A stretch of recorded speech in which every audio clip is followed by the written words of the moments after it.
Ah, le retour des colis pas cadrables.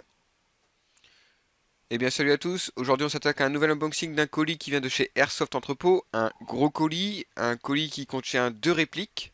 Alors je vous préviens tout de suite pour ceux qui aiment les répliques d'armes ultra modernes, tactiques et tout, alors vous allez absolument pas vous y retrouver dans cette vidéo. Ça va vraiment pas être le sujet. Alors, on va commencer par la première réplique que je vois ici. Boum, on va recadrer. Donc alors, cette réplique, certains l'avaient déjà deviné puisqu'elle était...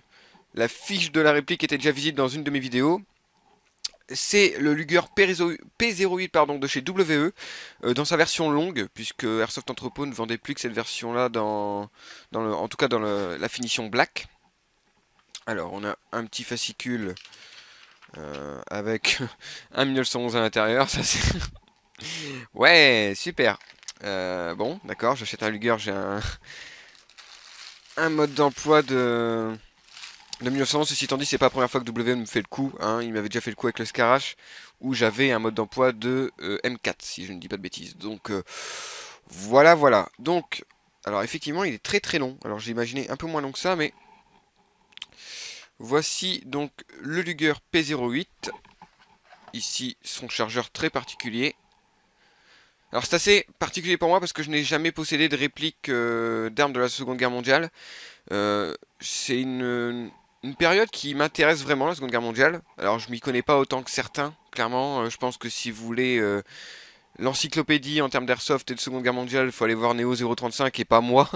Moi, ça sera vraiment plus le côté joueur qui va ressortir de mes reviews.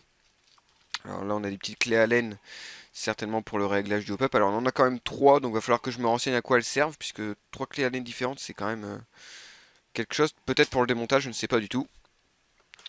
Parce que j'imagine quand même que le démontage de cette réplique va être assez particulier.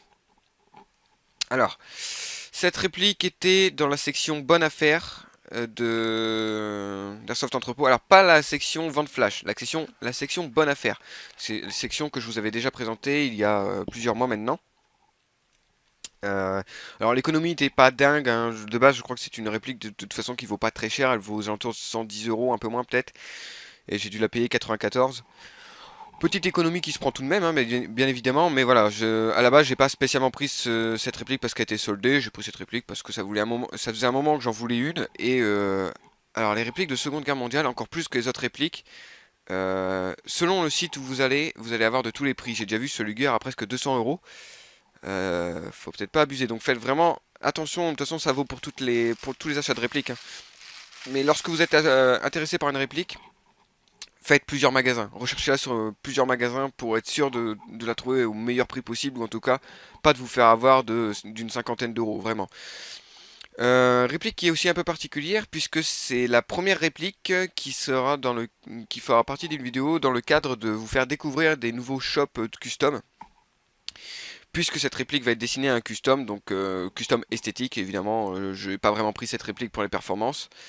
Le custom sera donc essentiellement esthétique, mais voilà, vous serez amené à revoir cette réplique en dehors de la review. Et c'est surtout pour ça que je l'ai pris. Parce que bon, là, la finition est très correcte. Alors, je pense quand même que c'est une réplique W qui date un peu, donc à voir la finition de la peinture, hein. Comme on a pu voir sur le M9 Samurai Edge, les peintures black des anciennes finitions WE, c'était pas dingue. Donc à voir comment là la peinture tiendra. Mais quoi qu'il arrive, de toute façon, toutes les parties métalliques vont être traitées. Donc on verra bien ce que ça donne. Ça sera pour la présentation d'un autre shop. Pas grand chose à dire de plus sur la réplique. On verra le reste dans la review. Comme d'habitude, la boîte est très sommaire, mais c'est du WE. Donc bon, voilà, voilà. Pour une réplique à 100 euros, bon, ça fait le taf. C'est pas ce qu'il y a de mieux, mais ça va. C'est pas honteux non plus. Je veux juste voir. Alors, comme je m'y connais absolument pas, je sais pas du tout les marquages qui sont censés être présents sur ce genre d'armes. Réplique arme, hein, je précise, vu que généralement les répliques répliquent également les marquages d'armes, hein. Ne me faites pas dire ce que j'ai pas dit que c'était une arme, j'ai dit que c'était je sais très bien que c'est une réplique, je veux juste savoir si les marquages sont pseudo-réalistes, et ça je ne sais pas du tout, faudrait vraiment que je me renseigne parce que c'est pas quelque chose que je connais vraiment, en tout cas je ne connais pas ce type d'arme avec suffisamment je n'ai pas suffisamment de connaissances pour connaître les marquages. Donc ça c'est la première réplique. Mais voilà, je me suis... À la base en fait ça c'était... Pour le coup c'est la réplique bonus puisque la réplique principale, celle vraiment que je voulais depuis des mois et dont je surveillais le réapprovisionnement, est encore dans le carton et on va tout de suite passer à celle-là. Et donc on passe à la deuxième réplique hein, qui comme vous pouvez le voir est relativement plus grande. Alors c'est une réplique qui reste en thème avec la première. Allez, le temps que vous avez 5 secondes pour essayer de deviner ce que c'est, essayer de poster en commentaire ce que ça pourrait être. En plus là le suspense s'est gardé jusqu'au bout puisque c'est un carton tout simple. Attention. Hop, on garde le suspense jusqu'au bout et... Ah bah vous pouvez pas encore vraiment deviner ce que c'est, même si ça commence à se dessiner. Ok, donc là on a un fascicule en noir et blanc, d'accord. Ça c'est marrant, c'est la première fois que je vois une réplique emballée dans un sachet bleu comme ça. Là-dessus, là c'est une première. Alors, hop. Oh, bah dis donc, ça passe son poids ça. Alors, where is the ouverture? Ici. Alors pour l'instant vous ne voyez rien, c'est tout à fait normal. Et donc, le bébé. Alors, est-ce qu'on voit correctement? Bon alors, j'ai du mal à vous le cadrer entièrement, hein, mais parce qu'il est relativement long. Alors par contre, il y a une odeur qui s'en dégage là, et pour le coup, c'est pas très agréable. C'est pas l'odeur de bois que j'ai l'habitude de sentir lorsque je déballe ce genre de réplique. Alors, je serais incapable de vous dire ce que ça sent, mais... Ah ouais, ça sent pas bon. Je sais pas du tout ce que ça sent, mais ça sent vraiment, vraiment pas bon. Alors oui, le bolt n'est pas monté de base de ce que je peux voir. Ah là, alors ah là, ah, d'accord, en plus il y a de l'huile là-dessus.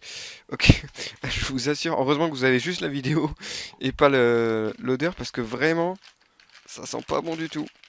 Ah, je sais pas ce que c'est, mais... Alors là, c'est... Le bolt est rempli de graisse, ça c'est normal. Bon, je vais mettre le bolt et je vous reprends tout de suite. Donc voilà, le CAR 98K de chez PPS/SHS. Qui est, d'après ce que j'ai entendu, un copier-coller du modèle Tanaka. Donc en tout cas au niveau de la mécanique, c'est un copier-coller du modèle Tanaka, sauf que celui-ci est moins cher en fait. Alors Tanaka, c'est pas vraiment une marque que je connais énormément puisqu'elle n'est pas vraiment beaucoup distribuée en France. Mais le peu de répliques que j'ai vu de chez Tanaka, c'était aux alentours de 600-700 euros. Là, cher sur l'entrepôt, le CAR 98K est à 319 euros. On est déjà dans des prix un peu plus abordables. Alors, ils nous font croire, alors je sais pas si on... Oui, alors on peut croire que la réplique est livrée avec deux chargeurs, mais non, c'est juste qu'il y a un emplacement dans la boîte, mais il n'y aura qu'un seul chargeur parce que oui, alors ça c'est peut-être un défaut sans lettres, hein, mais la réplique fonctionne avec un chargeur et non pas avec un système de douille comme le vrai. Le modèle de carte de chez D-Boy fonctionne avec des douilles, mais bon, ça fonctionne pas toujours très bien de ce que j'ai pu entendre. Donc là, on a un chargeur à gaz. À noter qu'il existe également des chargeurs à CO2. Alors bon, l'avantage de ça, c'est que là où s'il y avait eu un système de douille, on n'aurait eu que 5 coups disponibles. Là, on en a 10, je crois. Alors, voilà. Alors, je ne sais pas vraiment d'où vient l'odeur dont je vous ai parlé précédemment. Alors, j'ai l'impression, bon, il y a l'huile sur le bolt, clairement. Et le bois a dû être enduit dans quelque chose, je sais pas exactement ce que c'est, mais ça sent pas bon. Mais alors ça sent pas bon.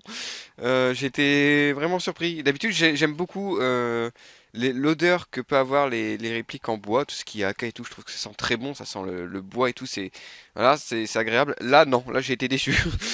Là pour le coup niveau odeur, heureusement qu'on n'achète pas une réplique pour son odeur, mais bon.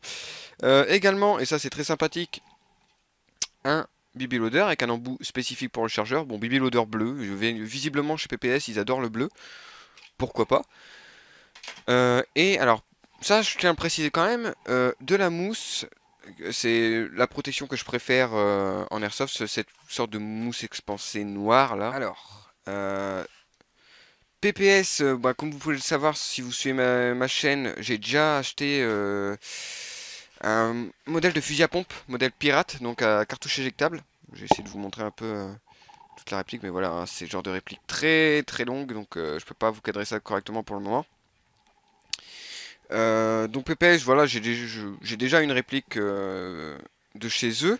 J'avais été très surpris de la qualité de finition du modèle de fusil à pompe, hein, que ce soit le bois ou les parties métalliques, c'était vraiment bien fini.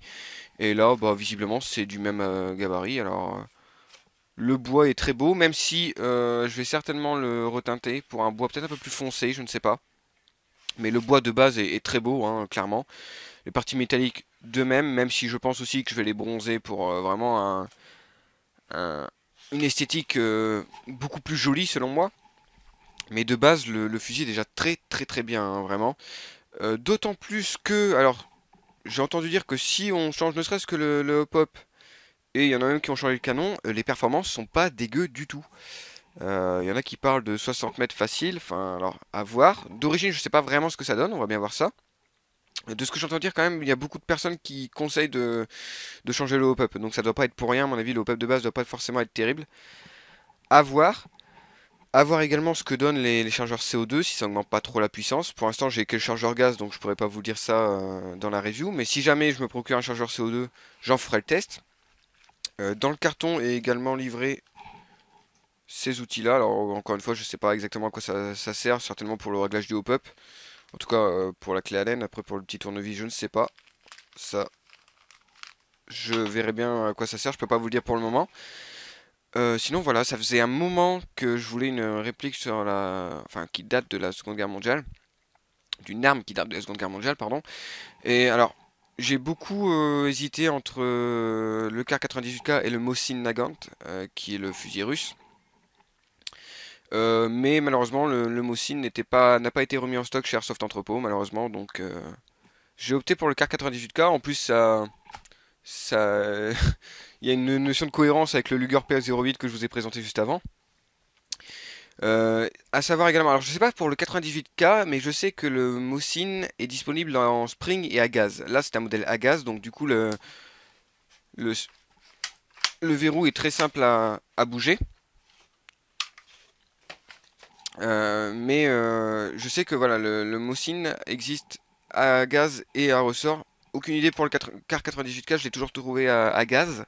À savoir également que le Mosin a une version directement livrée avec une lunette type sniper. Là, non.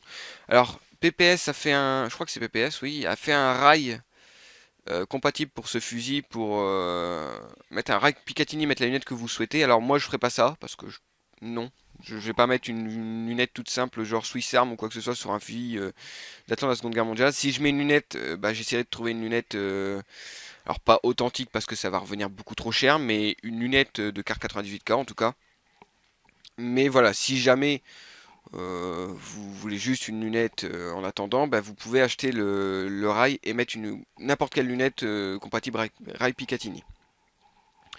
Je pense pas que j'ai énormément de choses à dire hein, là-dessus, on verra lors de la review. Mais en tout cas niveau esthétique c'est très joli quoi. Alors faut aimer évidemment, hein, c'est pas le genre de réplique vraiment faite pour le jeu, même si on peut jouer avec, mais bon, vous vous doutez bien que c'est pas spécialement à ça qui est destiné ce genre de réplique. Mais je trouve ça vraiment très joli, quoi. Je trouve de toute façon que tout ce qui est fusil à verrou de la Seconde Guerre mondiale, ça a un petit cachet qui est magnifique. Que ce soit le Kar, le Mosin ou le Springfield. Voilà, ça a vraiment de la gueule. En plus, moi, vous savez très bien que j'adore tout ce qui est réplique avec métal et bois. Je trouve vraiment que le mariage est parfait. Donc là, vraiment, c'est nickel. Faudra juste que je vérifie que j'ai bien mis le verrou. Parce que ça me paraît bizarre quand même. Mais oui, oui, ça a l'air d'être bien mis. Donc voilà. Je vais vérifier que tout a bien été mis. Je vais vérifier également que j'ai pas oublié de pièces lors de l'unboxing, mais ça a pas l'air.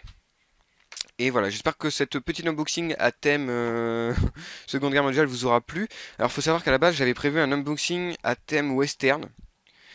Donc avec un fusil à verrou, enfin c'est pas un fusil à verrou, mais je sais plus exactement comment ça s'appelle, mais vous savez en gros, vous tirez vers le bas pour recharger à chaque fois comme ça. Je sais plus du tout comment ça s'appelle, je suis désolé. Et également un revolver simple action. Et il se trouve que par le plus grand des hasards, Canseb, une semaine et demie, je crois, avant que je me décide à faire mon achat, a présenté ce revolver simple action. C'est le Colt SA. Je vous mettrai sa vidéo quelque part. Vraiment par le plus grand des hasards, c'est incroyable quand même de dire. C'est pour ça aussi que parfois les gens ils traitent de plagieurs parce que des youtubeurs ont eu la même idée. Mais là vous vous rendez compte quand même que on s'est pas concerté parce que je n'ai pas de contact avec CanSeb. Et sur le nombre de répliques qui existent en Airsoft, on a voulu présenter la même dans le même laps de temps. C'est vraiment... Enfin, je veux dire, il y avait une chance sur combien pour que ça arrive. Ceci étant dit, ça me dérange pas du tout. J'ai pu voir ce que la réplique valait. Malheureusement, moi, il y a des petits trucs esthétiques qui me plaisent pas. Genre, la réplique a des marquages un peu dégueux et tout. Donc finalement, je ne vais pas l'acheter.